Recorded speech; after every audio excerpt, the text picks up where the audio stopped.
মৰমৰ ছাত্ৰ-ছাত্ৰীসকল এফআই ক্লাছলৈ তোমাক ওয়েলকাম জনাইছোঁ। আমি আজি এই ভিডিঅ'টো ডিসকাস কৰিম 2020 বৰ্ষৰ এইচএছ ফাৰ্ষ্ট ইয়াৰৰ ফিজিক্সৰ থিয়ৰী কুৱেশ্যন পেপাৰখন। গতিকে তোমালোকে ভিডিঅ'টো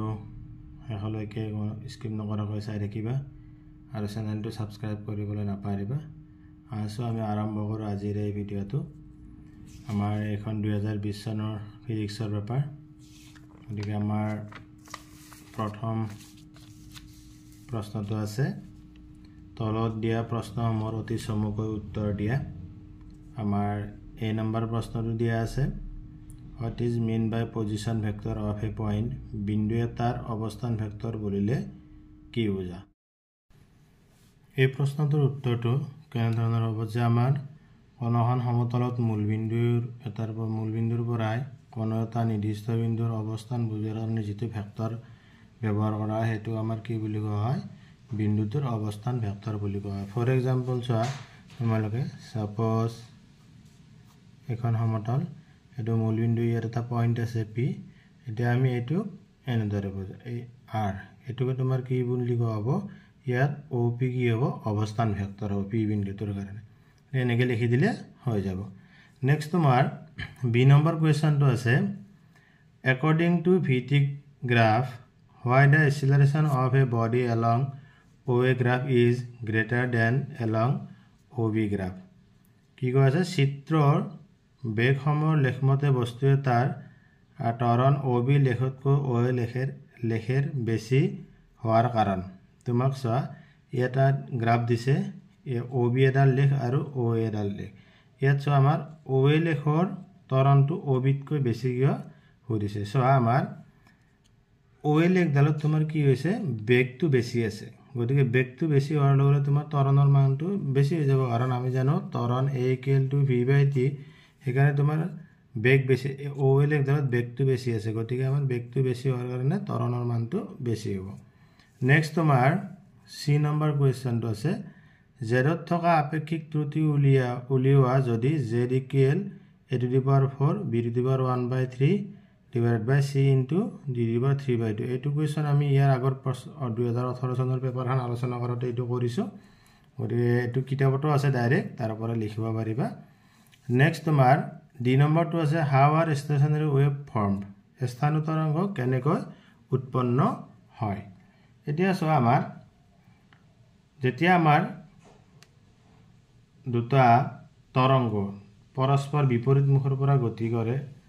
আৰু সিহঁতে সমাৰোপণৰ ফলত কি হয়? স্থানীয় তৰংগৰ সৃষ্টি হয়। তাৰমানে তোমালোকে কেনেকৈ লিখিব লাগিব বস্তুটো,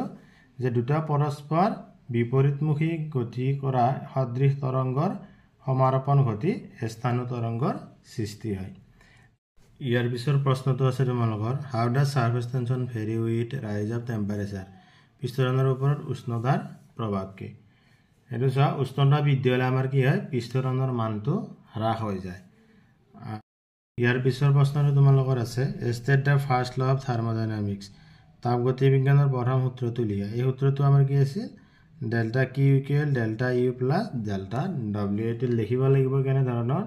যে প্ৰণালী এটাত যোগান ধৰা তাপৰ এটা অংশ আমাৰ কি হয়? প্ৰণালীটোৰ আভ্যন্তৰীণ শক্তি পৰিৱৰ্তনত আৰু বাকী থকা অংশটো কি হয়? তোমাৰ পাৰিপাৰ্শ্বিকৰ ওপৰত কৰা কাৰ্যত ব্যৱহাৰ হয়। সেইখিনি লিখি দিলে হৈ গ'ল। নেক্সট কুৱেশ্যন আছে, হোৱাট ইজ কমপ্লিটলি ইনইলাষ্টিক কলিশ্যন? সম্পূৰ্ণ অস্থিতিস্থাপক সংঘাত কি? এইটো তোমালোকৰ কি হ'ব? যে সংঘাতকাৰী বস্তু দুটাৰ বিকৃতি যদি সম্পূৰ্ণৰূপে অন্তৰ্ধান নহয় আৰু বস্তু দুটাই সংঘাতৰ পাছত একেলগে গতি কৰে, তেন্তে তেনেধৰণৰ সংঘাতক কি বুলি কোৱা হয়? সম্পূৰ্ণ অস্থিতিস্থাপক সংঘাত বুলি কোৱা হয়। এইটো কিতাপত আছে লিখাই তোমালোকৰ ধুনীয়াকৈ। নেক্সট কুৱেশ্যনটো আছে, define moment of inertia of a rigid body? দৃঢ় বস্তুৰ জড় ভ্ৰমক বুলিলে কি বুজা? এইটো কি হ'ব তোমালোকৰ? যে কোনো দৃঢ় বস্তুৰ পদাৰ্থ কণাবোৰৰ ভৰ আৰু ঘূৰ্ণাক্ষৰ পৰাই ইহঁতৰ লম্ব দূৰত্বৰ বৰ্গৰ গুণফলৰ সমষ্টিক ঘূৰ্ণাক্ষ সাপেক্ষে তাৰ জড় ভ্ৰামক বুলি কোৱা হয়। এইটো আমাৰ কণাৰ প্ৰণালী আৰু ঘূৰ্ণন গতি সেই চেপ্টাৰটোৰ পৰা দিছে। এইবিলাক ডাইৰেক্ট কুৱেশ্যন তোমালোকৰ। এইখিনি আছিল তোমালোকৰ 1 নম্বৰী প্ৰশ্ন। নেক্সট আমাৰ 2 নম্বৰত কি আছে চাওঁ আহা। নেক্সট কুৱেশ্যন দিয়া আছে 2 নম্বৰ তলৰ প্ৰশ্ন মোৰ উত্তৰ দিয়া 2 নম্বৰ কৈছে 10টা কৰিব লাগিব 20 নম্বৰ এই নম্বৰটো দিয়া আছে চোৱা What is the length of a simple pendulum which complete half oscillation in 1 second? 1 সেকেন্ডৰ অৰ্ধদোলন সম্পূৰ্ণ কৰা সৰল দোলক এটাৰ দৈৰ্ঘ্য উলিওৱা এটা আমাক নিৰ্ণয় কৰিব দিছে তোমালোকক এটো কেনেকৈ কৰিব লাগিব চোৱা যে আমাৰ এটা ফৰ্মুলা আছে তোমালোকে এটো পাইছা চাগে পৰ্যায়কাল t equal to 2 pi root over l divided by g ইয়াৰ পৰা আমাৰ l ৰ ভ্যালুটো ওলাব দিছে গতে আমি ইয়াৰ পৰা যদি l ৰ ভ্যালুটো ওলাও তেনেহলে ফৰ্মুলাটো বনালে l equal to তোমালোকৰ কি হ'ব t square into g divided by 4 pi হ'ব এতিয়া তোমাৰ চোৱা আমাৰ ইয়াত t ৰ ভ্যালুটো কিমান হ'ব যে আমাৰ t টো হ'ব 2 সেকেন্ড স্কয়াৰ g ৰ মানটো 9.8 4 in 4 sorry ইয়াৰ স্কয়াৰ এটা থাকিব 4 into 3.14 স্কয়াৰ এতিয়া চাবা আমাৰ কনফিউজ হবা যে t ৰ ভ্যালুটো 2 কেনেকৈ হ'ল কাৰণ যেহেতু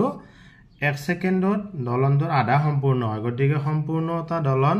হবলৈ হলে তোমাৰ 2 সেকেন্ড সময় লাগিব সেইকাৰণে t ৰ ভ্যালুটো 2 আছে গতিকে আমাৰ এখিনি ক্যালকুলেশন কৰিলে 4 into 9.8 4 into এটো পূৰণ কৰিলে তোমাৰ 3.14 স্কয়াৰ কৰিলে তোমাৰ কি হ'ব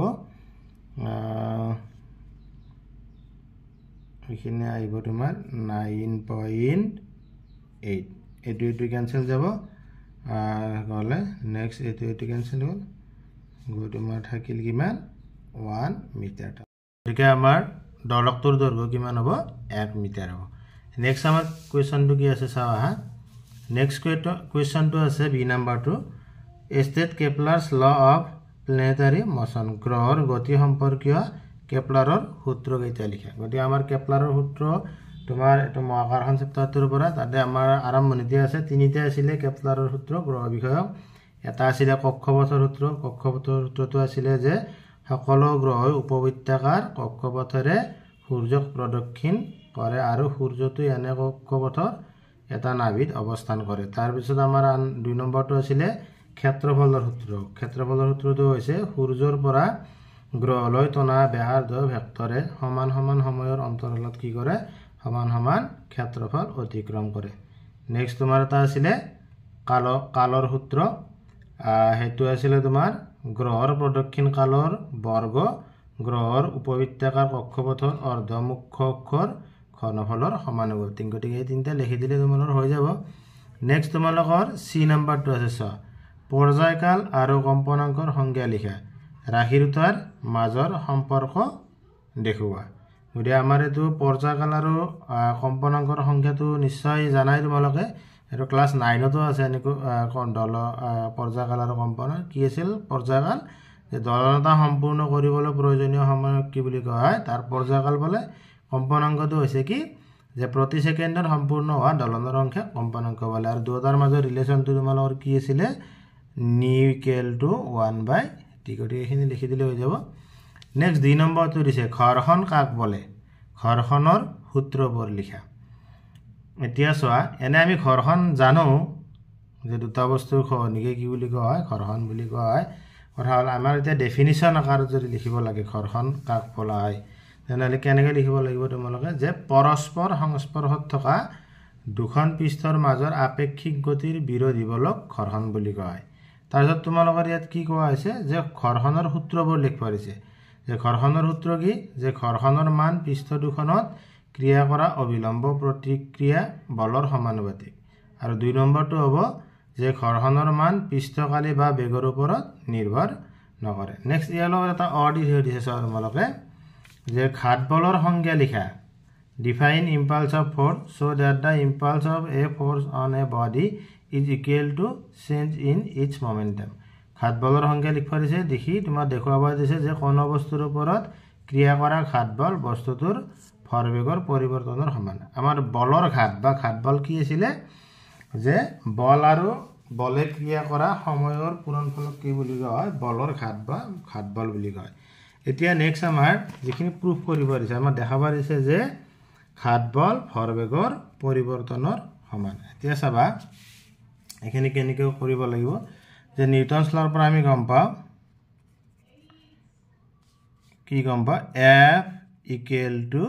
ma F equal to m এইটো হৈছে তোমাৰ ত্বৰণ এক্সিলাৰেশন ত্বৰণটো কি হ'ব তোমাৰ ডেল্টা v বাই ডেল্টা t গতিকে এইটো আমাৰ এনেকৈ লিখিব পাৰো equal to m into delta v গতিকে চোৱা এইখিনি হৈছে তোমাৰ কি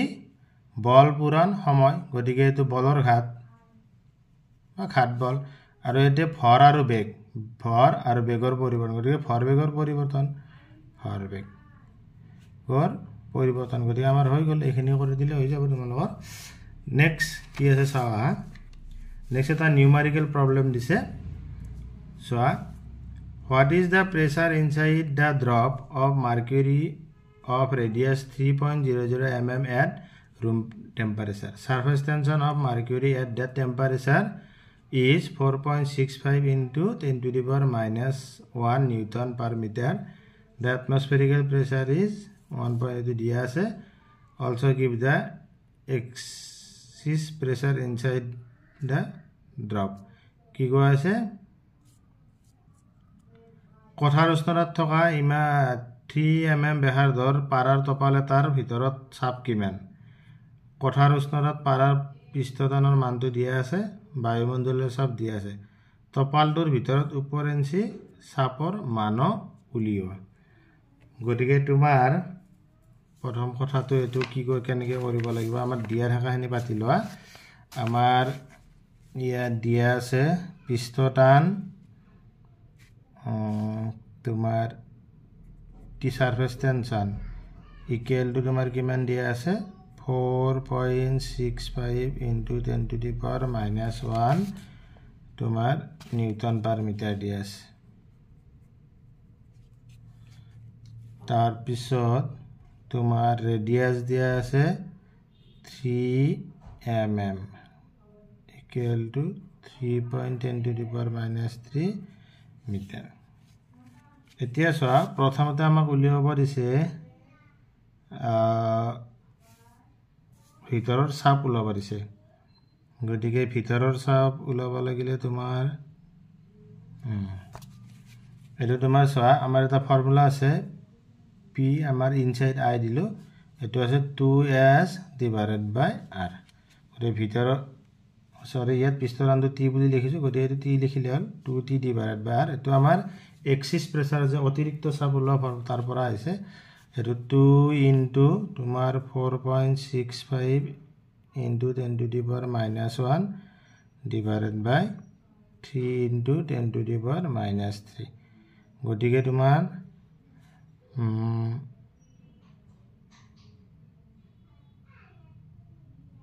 এইখিনি ক্যালকুলেশন কৰিলে 3 এটো আইব 0.39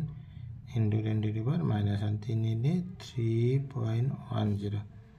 তাৰ মানে এটো ভ্যালু আইল আৰু 10 to the power minus 3 আছে গতিকে এটো ভ্যালুটো আইব 3.10 into 10 to the power minus 1 plus 3 গতিকে 3.10 into 10 স্কয়ার গতিকে আমাৰ আলটিমেটলি এটো হল 310 পাস্কেল এতিয়া তাৰ পিছত আমাক কি কৈছে যে তপালটোৰ ভিতৰৰ উপৰেঞ্চি চাপৰ মান উলিওৱা এতিয়া উপৰেঞ্চি চাপ গতিকে আমাৰ অতিৰিক্ত চাপটো উলাব দিছে অতিৰিক্ত চাপটো উলালে তোমাৰ এটো বায়ুমণ্ডলীয় চাপটো প্লাস কৰি দিলে হৈ গল গতিকে তোমাৰ ইয়াত কি হ'ব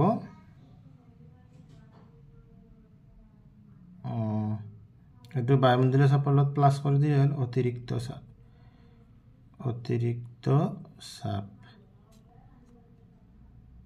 p equal to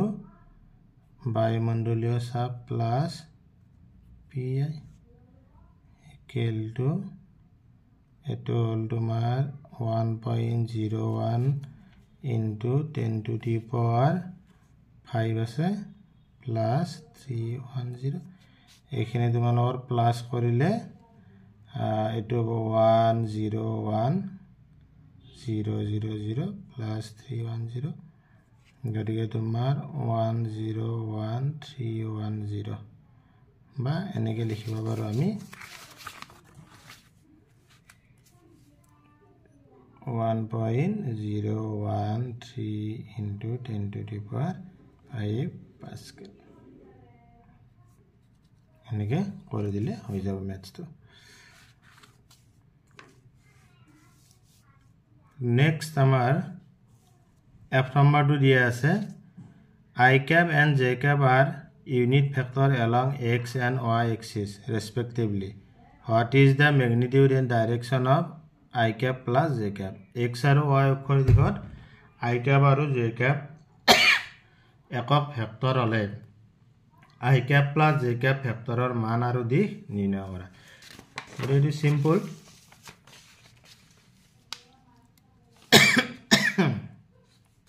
আমাৰ কি ওলাব পাৰিছে সবা I cap plus J cap এতিয়া চোৱা আমি যদি ইহঁতৰ মডুলাস লওঁ ললে আমাৰ কি হ'ব 1 স্কয়ার প্লাস 1 স্কয়ার তার মানে আমার এটু formula I cap plus B J cap equal to কি হয় আমার √a square plus b square মানে আমার যে একক ভেক্টর বলি কইছে a এর মান তো 1 b এর মান তো 1 গতিকে পুট করে দিলে গতিকে √1 + 1 √2 হৈ গল নেক্সট আমাৰ ডাইৰেকশনটো ওলা পাৰিছে এতিয়া চোৱা যে আমি যদি এনেকৈ ধৰো x y এইটো I cap এইটো J cap এনেকৈ হল এতিয়া চোৱা O A B এটো থিটা ধৰিলো মানে আমাৰ ডাইৰেকশনটো এনেকৈ ওলাম tan theta equal to AB divided by OA গতিকে tan theta equal to AB মানে তোমাৰ 1 একক ভেক্টৰ যেহেতু এটো 1 গতিকে tan theta equal to 1 গতিকে tan theta equal to tan 45 degree গতিকে theta equal to 45 ডিগ্ৰী গতিকে তোমাৰ ডাইৰেকশনটো কি হ'ব x অক্ষৰ লগত 45 ডিগ্ৰী হ'ব গতিকে এইখিনি লিখিলে হৈ যাব নেক্সট প্ৰশ্নটো আছে তোমালোকৰ মোলাৰ আপেক্ষিক তাপ ধৃতি বুলিলে কি বুজায় ইয়াৰ এসআই একক কি এটা আমি কেনেকৈ লিখিব লাগিব যে পদাৰ্থৰ প্ৰতি মোলে যিমানখিনি তাপ গ্ৰহণ বা বৰ্জন কৰিলে একক উষ্ণতাৰ পৰিৱৰ্তন হয় তাকে পদাৰ্থটোৰ মোলাৰ আপেক্ষিক তাপ ধৃতি বলে আৰু ইয়াৰ এসআই এককটো হ'ল তোমাৰ জুল কেজি ইনভাৰ্স সৰি এটু যেটু মোলাৰ দিছে কেজি নহব জুল মল ইনভাৰ্স কেলভিন ইনভাৰ্স নেক্সট তোমালোকৰ H নাম্বাৰটো দি আছে গড় দ্ৰুতি আৰু তাৎক্ষণিক দ্ৰুতি কাক বলে তোমাৰ গড় দ্ৰুতি কি আছিল অতিক্ৰম কৰা মুঠ পথক যদি মুঠ সময়ৰে ডিভাইড কৰি তেনেহলে গড় দ্ৰুতি পাও আৰু তাৎক্ষণিক দ্ৰুতি হৈছে কোনো এটা গতিশীল বস্তুৰ কোনো এক নিৰ্দিষ্ট মুহূৰ্তৰ দূৰত দ্ৰুতিক তাৎক্ষণিক দ্ৰুতি বলে নেক্সট তোমাৰ ইয়াৰ লগত এটা অ দি ধৰিছে চোৱা ভৌতিক ৰাশি এটাৰ মাত্ৰা আৰু মাত্ৰিক সূত্ৰৰ মাজৰ পাৰ্থক্য কি তোমাৰ ইয়াত ভৌতিক ৰাশিৰ মাত্ৰা কাক বলে তাক লিখি দিলে হ'ল আৰু মাত্ৰিক সূত্ৰৰ কাক বলে সেই বস্তুটো লিখি দিলে হ'ল তোমাৰ নেক্সট তোমালোকৰ আই নম্বৰটো কি দিছে চোৱা এটা নিউমেৰিকেল প্ৰবলেম দিছে যে বস্তু এটাই স্থানাঙ্ক প্ৰণালী এটাৰ কেৱল z অক্ষৰ দিশে গতি কৰিব পাৰে বস্তুটোৰ ওপৰত ক্ৰিয়াশীল বলটো হ'ল vector F equal to -I cap plus 2J cap plus 3K cap newton ইয়াৰ IJ আৰু K হ'ল ক্ৰমে XY আৰু Z অক্ষৰ দিশে থকা একক ভেক্টৰ বস্তুটো Z অক্ষৰ দিশে 4 মিটাৰ দূৰত্বলৈ নিবলৈ এই বলটোৱে কিমান কাৰ্য কৰিব লাগিব তাৰ মানে আমাৰ এইটো চক আমাৰ কাৰ্যৰ ফৰ্মুলাটো কৰিলে হৈ যাব তোমালোকৰ কাৰ্যৰ ফৰ্মুলাটো আছিল তোমাৰ কি W equal to F into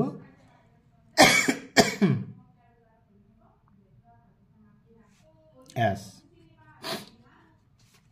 গতিকে আমাৰ চোৱা F মানে তোমাক কি দিয়া আছে F equal to vector F equal to -I cap plus 2J cap plus 3K cap এতিয়া চাবা আমাৰ হৰণটো চাবা এটো কি কৈছে তোমাৰ যে z অক্ষত যেটো কৈছে আমাৰ জেড অক্ষত কিমান যোৱা বুলি কৈছে 4 মিটাৰ আৰু জেড অক্ষত 4 মিটাৰ গ'লে কি হ'ব 4 কে ক্যাপ হ'ব আৰু ইয়াত পুট কৰি দিয়া w - I cap plus 2 j cap plus 3 k cap dot 4 k cap এতিয়া চোৱা w আমাৰ dot প্ৰডাক্টত I dot k 0 j dot k 0 গতিকে অকল k সিমিলার যদি হেৰিটো হয় তেনেহলে আমাৰ কি হয় 1 হয় গতিকে আমাৰ এটো অকল টাৰ্মটো এটো থাকিব 3 k cap dot 4 k cap গতিকে 12 তোমাৰ কি হ'ব জুল হ'ব আনসাৰটো গতিকে এইখিনি কৰি দিলে তোমালোকৰ হৈ যাব নেক্সট প্ৰশ্নটো আমাৰ আছে যে Doppler what is Doppler effect mention each application ডপলাৰৰ প্ৰক্ৰিয়া কি ইয়াৰ প্ৰয়োগ উল্লেখ কৰা আমাৰ এটো এনসাৰটো কেনেকৈ লিখিব লাগিব যে এটো আমাৰ তৰংগৰ বিষয়তে কেনেকৈ লিখিব লাগিব যে কোনো মাধ্যম সাপেক্ষে উৎস আৰু পৰ্যবেক্ষক পৰস্পৰ আপেক্ষিক গতিত থাকিলে পৰ্যবেক্ষকে যি শব্দ শুনে তাৰ কম্পনাংক উৎসটোৱে নিৰ্গত কৰা কম্পনাংকতকৈ বেলেগ হয় ইয়াকে ডপলাৰ প্ৰক্ৰিয়া বলা হয় তাৰ পিছত ইয়াত কি দিছে যে তোমাৰ ইয়াৰ প্ৰয়োগ উল্লেখ কৰা আমাৰ কিতাপৰ এটো প্ৰশ্নৰ এনসাৰটো আছে ধুনিয়াকৈ তোমালোকে প্ৰয়োগটো ধুনিয়াকৈ লিখিব পাৰিবা যদি অলপ ষ্টাডি কৰা তোমালোকে যেনে ধৰ আমাৰ প্ৰয়োগ এটা আছিল যে ডপলাৰ প্ৰক্ৰিয়াৰ সহায়ত কি কৰা হয় আমাৰ চিকিৎসা বিজ্ঞানত মানুহৰ হৃদস্পন্দন আৰু শৰীৰৰ বিভিন্ন অংশৰ কি কৰে তেজ চলাচলৰ প্ৰকৃতি অধ্যয়ন কৰিব পাৰি তাৰপিছত সামৰিক বাহিনী জ্যোতি বিজ্ঞান এইবিলাকত আমাৰ কি কৰা হয় ডপলাৰ প্ৰক্ৰিয়াটো ব্যৱহাৰ কৰা হয় তাৰ পিছত তোমালোকৰ ইয়াৰ পিছৰ প্ৰশ্নটো আছে তোমালোকৰ দৈৰ্ঘ্য প্ৰসাৰণ গুণাঙ্কৰ সংজ্ঞা লিখা আয়তন প্ৰসাৰণ গুণাঙ্কৰ লগত ইয়াৰ সম্পৰ্ক উল্লেখ কৰা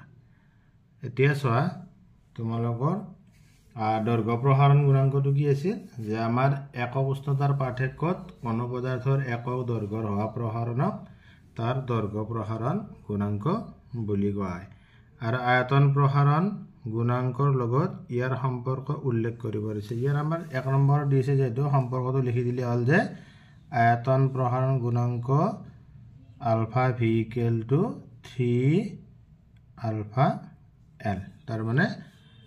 আয়তন প্ৰসাৰণ গুণাঙ্কটো দৈৰ্ঘ্য প্ৰসাৰণ গুণাঙ্কৰ 3 গুণ এইখিনি আমাৰ আছিল 2 নম্বৰী প্ৰশ্ন গতিকে ইয়াৰ পৰৱৰ্তী ভিডিঅ'ত আমি 3 নম্বৰী আৰু 4 নম্বৰ প্ৰশ্নকিটা আলোচনা কৰিম তোমালোকে চেনেলটো সাবস্ক্ৰাইব কৰি থবা যাতে ভিডিঅ'টো আগত চাব পাৰা